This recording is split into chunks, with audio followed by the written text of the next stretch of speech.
What's going on, guys? It's Greg here, aka NYPrepper.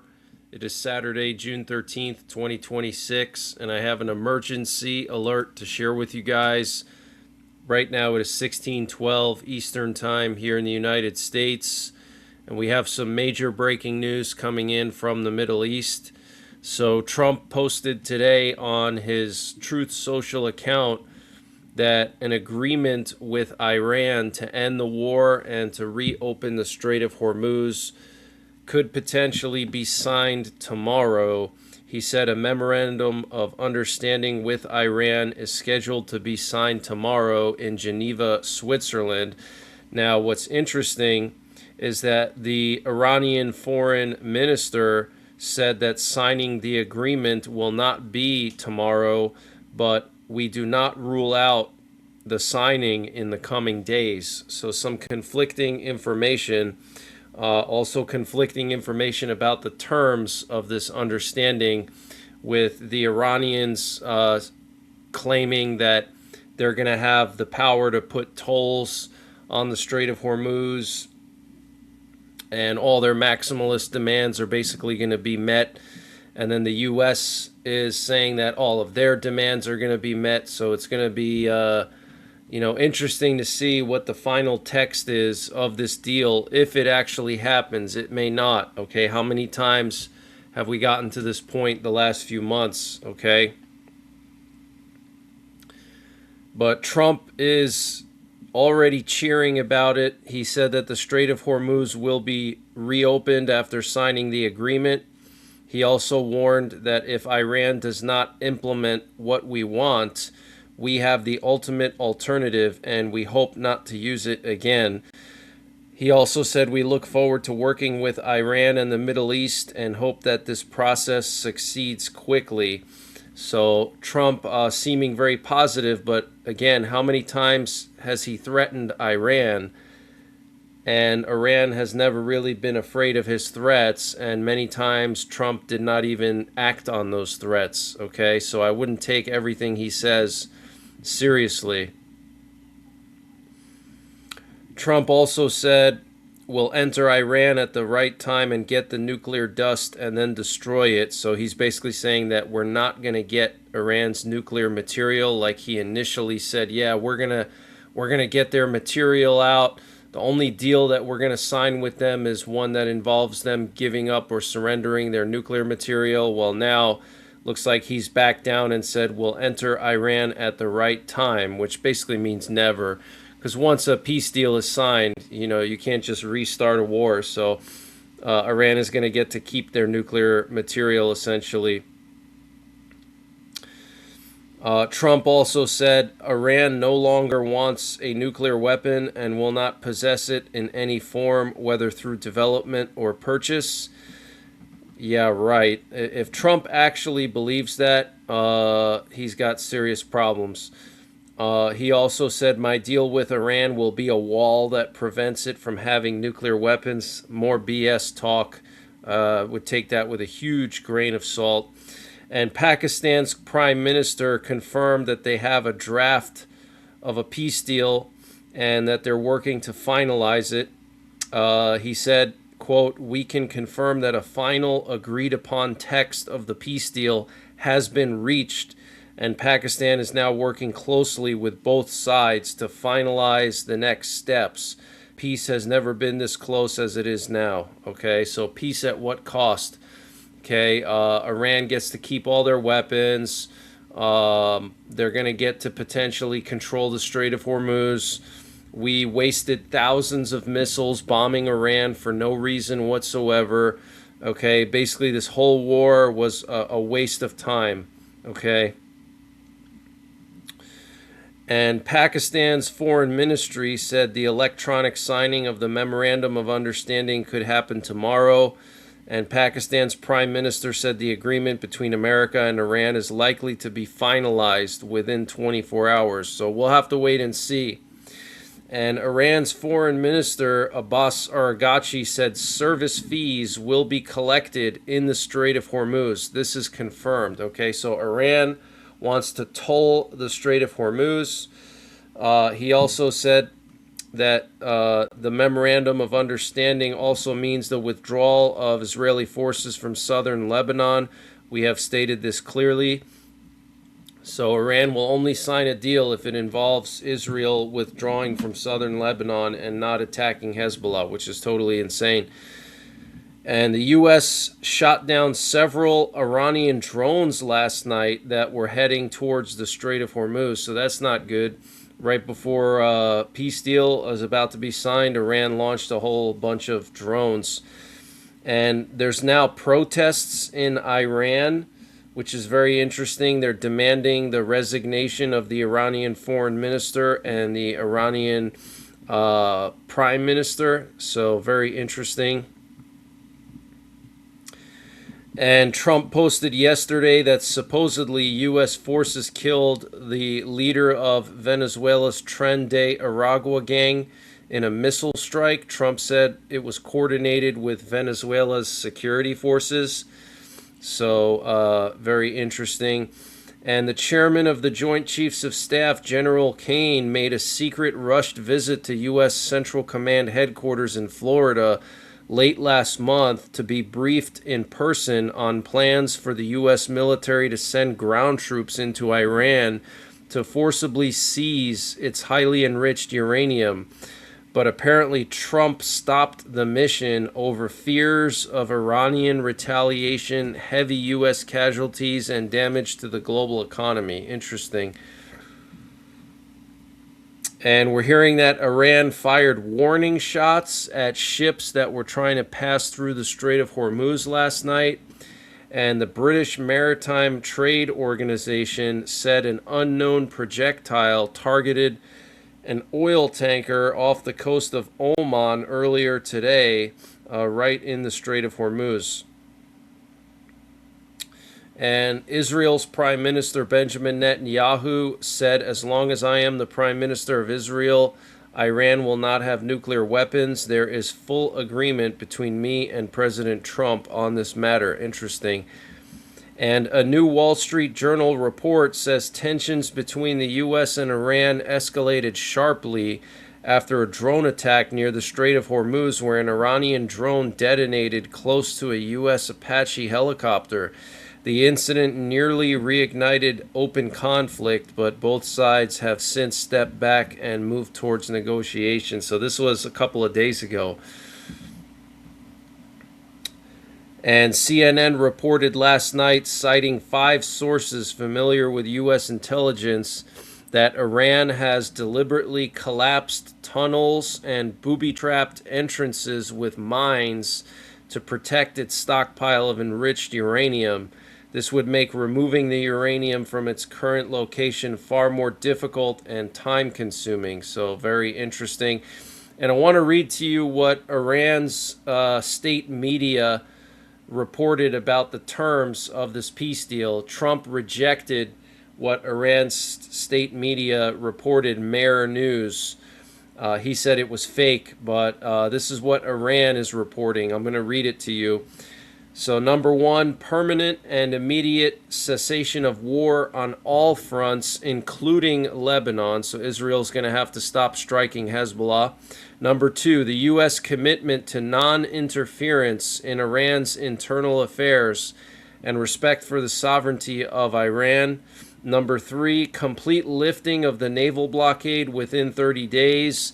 Number 4, the U.S. commitment to withdraw its forces from around Iran. So they want us to remove our troops from Iraq, Kuwait, probably Qatar, the UAE. I don't know if Saudi Arabia would be involved, but basically all the nearby countries, we'd have to remove our forces, which is just totally insane.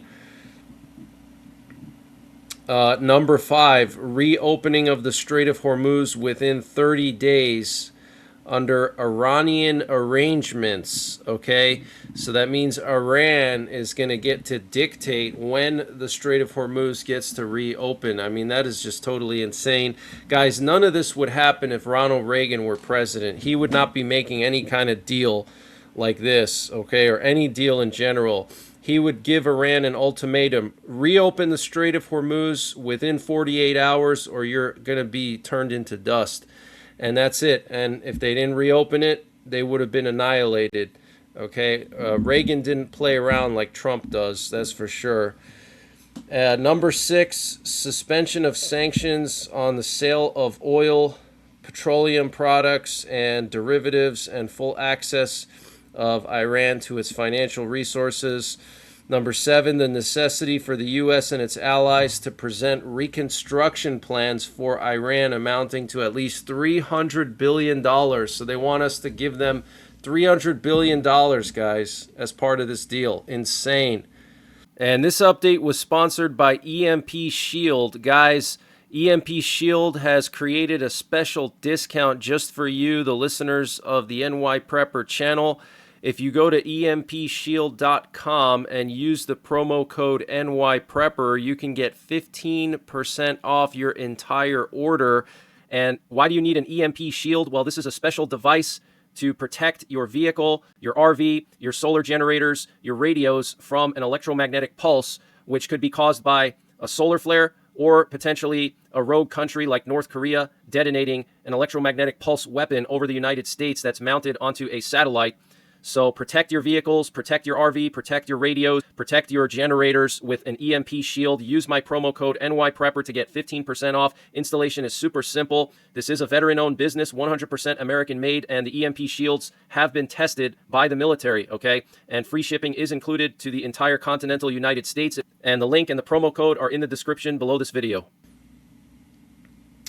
Number 8, 60 days of negotiations to reach a final agreement based on nuclear issues and the complete lifting of primary, secondary U.S. sanctions and UN Security Council and IAEA resolutions. Okay, so they don't see this as a final agreement. They see this as just an initial memorandum of understanding. That's what this is, guys. It's not a treaty, okay? It's just a memorandum of understanding. That's like when you apply for a job and you send your application in and their automatic computer says, we got your application. It's confirmed, you know? I mean, this is just like the beginning stages in Iran's mind. And in Trump's mind, this is the final stage that, yeah, we're going to sign a peace treaty tomorrow. It's not going to happen that way, guys. Okay, Iran sees this completely different. Number 9, reiteration of Iran's commitment under the Nuclear Non-Proliferation Treaty not to produce nuclear weapons. So they're going to basically just give us a verbal commitment not to make nuclear weapons, okay? But what about inspecting to verify? We're basically just going to take their word for it. This is no different than what any other president has done with Iran, except Reagan, okay? But Obama, Bush, Biden, all of them, you know, same thing. You know, basically Iran just promising not to make nukes, but no way of verifying it, okay? Number 10, during the negotiation period, the U.S. has committed not to add forces in the region and not to impose sanctions. So there's going to be a 60-day negotiation period that would start as soon as the memorandum is signed. So anything can happen during that 60-day period. This is not the end. You know, Trump is trying to do what he does best, which is, you know, make everybody feel good, you know, by constantly you know, using these statements like, yeah, we're going to win. The peace treaty is going to be signed tomorrow and it's going to be on our terms. And if anything happens, we're going to bomb them to hell. A bunch of nonsense, okay? Bunch of nonsense. Number 12, formation of a supervisory mechanism to implement the agreement. Number 13, the final agreement will be approved by a UN Security Council resolution. And number 14, final negotiations will not begin before the release of half of Iran's blocked funds, suspension of Iran's oil sanctions, and lifting of the naval blockade. And the final agreement will only cover the fate of enriched materials and enrichment, lifting of sanctions, and Iran's economic reconstruction. So it's not going to cover the Strait of Hormuz. This is very, very concerning, very strange, okay? And Trump called Netanyahu on Thursday evening, telling him he expected to finalize an Iran deal within days. Trump reportedly said, "This is the deal. It's a great deal, and it's time to end the war." A senior U.S. official said Netanyahu didn't push back hard or argue much and appeared to accept he could not stop Trump from signing it. Wow. And the Israeli army is now preparing for the possibility of halting ground operations in southern Lebanon as a result of this agreement. But the Israeli army will not withdraw from the security zone as part of any agreement with Iran. And new satellite imagery and video footage obtained by the New York Times suggest U.S. strikes may have precisely hit Iranian water supplies. However, it remains unclear whether it was intentional or unintentional. I'm hearing that like two water facilities were bombed recently. And Bloomberg is reporting that Iran has likely added modern Russian weapons to its stockpiles during the ceasefire period. Bloomberg also reported that Iran has reached missile depots and platforms that were previously under rubble from the first round of bombing, okay? And right now you can still see a lot of U.S. Air Force activity over the Strait of Hormuz. You can see two refuelers here in the Gulf of Oman. And the Ukrainian Air Force is warning of a high possibility of an Oreshnik launch in the next 24 hours. If you're not aware what an Oreshnik is, this is a ICBM that Russia has previously used to strike Ukraine. So very concerning. We're also hearing that Ukraine targeted more Russian oil facilities, this time in the Stalingrad region or Volgograd region of Russia. And NATO members are expected to approve new measures by next month's summit in Ankara that could give the alliance's supreme commander, U.S. General Alexis Grinkevich, greater authority to respond quickly to drone and aerial threats. Very interesting. And remember that the U.S. is already in talks with the Baltics and Poland to position nuclear weapons in the Baltics and Poland, and also nuclear capable fighter jets like the F-15s, okay? And Ukraine is set to request an additional $20 billion in military funding from its allies next week. So, guys, the war with Ukraine is not going to end. It's going to continue. Remember when Trump said he was going to have a deal within 48 hours? And look where we are now. 18 months later, still no deal. There's not going to be a deal. From what I'm hearing, Putin already has military plans through 2028. So for the next 2 years, Russia is preparing to fight. Okay, and Ukraine the same. So all I can say is just continue to prepare. There's no magic bullet here with Ukraine, with the Middle East, with Asia, okay? And the U.S. will provide Poland with a new $4 billion loan to finance major arms purchases, further boosting Warsaw's military modernization and defense capabilities. And polls have opened in Switzerland as citizens decide whether to implement a fixed population limit. Voting ends tomorrow with results revealed Sunday evening. Very interesting. And China is rapidly expanding its fleet of special mission military aircraft, boosting surveillance, early warning, and electronic warfare capabilities. Very concerning. And Japan says it scrambled fighter jets yesterday after a Chinese Y-9 military intelligence aircraft and a TB-01 reconnaissance and attack drone flew over the East China Sea from the south of the Danjo Islands towards waters off of Okinawa. We have a major base there in Okinawa, guys. So a Chinese military intelligence and attack drone flew towards Okinawa, and Japan scrambled fighter jets. Wow.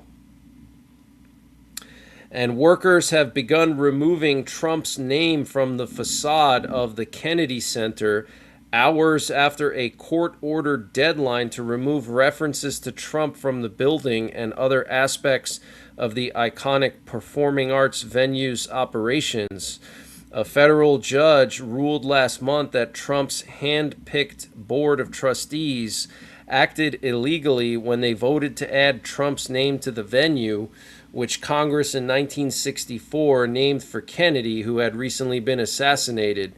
Friday marks the deadline for removing Trump's name. The Kennedy Center's organic statute makes crystal clear that the center is to be named for President Kennedy, and it cannot bear any other formal name or public memorial based on the board's unilateral say-so. Congress gave the Kennedy Center its name, and only Congress can change it, wrote U.S. District Judge Christopher Cooper. Wow.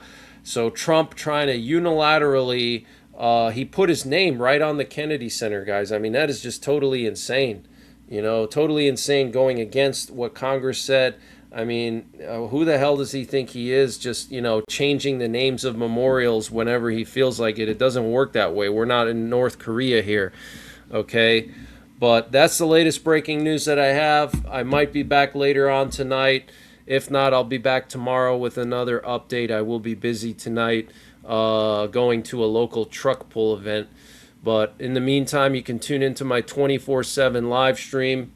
And until the next time, take care, God bless, and don't forget the 3 Ps. Prepare, practice, and persevere. And before I continue with the breaking news, I wanted to mention the sponsor for this update, which is Matt Hat Jerky. Guys, if you're a beef jerky lover like myself, you got to try Matt Hat Jerky. This is the best beef jerky I've ever had. I personally met the owner of this company at SHOT Show, and he's actually local to Pennsylvania. This company has an interesting story behind it. He founded this company when he was 11 years old. Yeah, that's right, 11 years old. He's now 19, and he makes gourmet beef jerky, the best jerky I've ever had. He's got over a dozen different flavors, and it's all sourced with U.S. beef, so no foreign beef, no nitrates, and no MSG. So it's all natural American beef jerky. And if you use my promo code NYPrepper, you can get 15% off your entire order. And you got to go to matthatjerky.com, and I'm going to leave a link in the description down below. That's matthatjerky.com, one word, matthatjerky.com. Use my promo code NYPrepper to get 15% off your entire order, and the link and the promo code are in the description down below.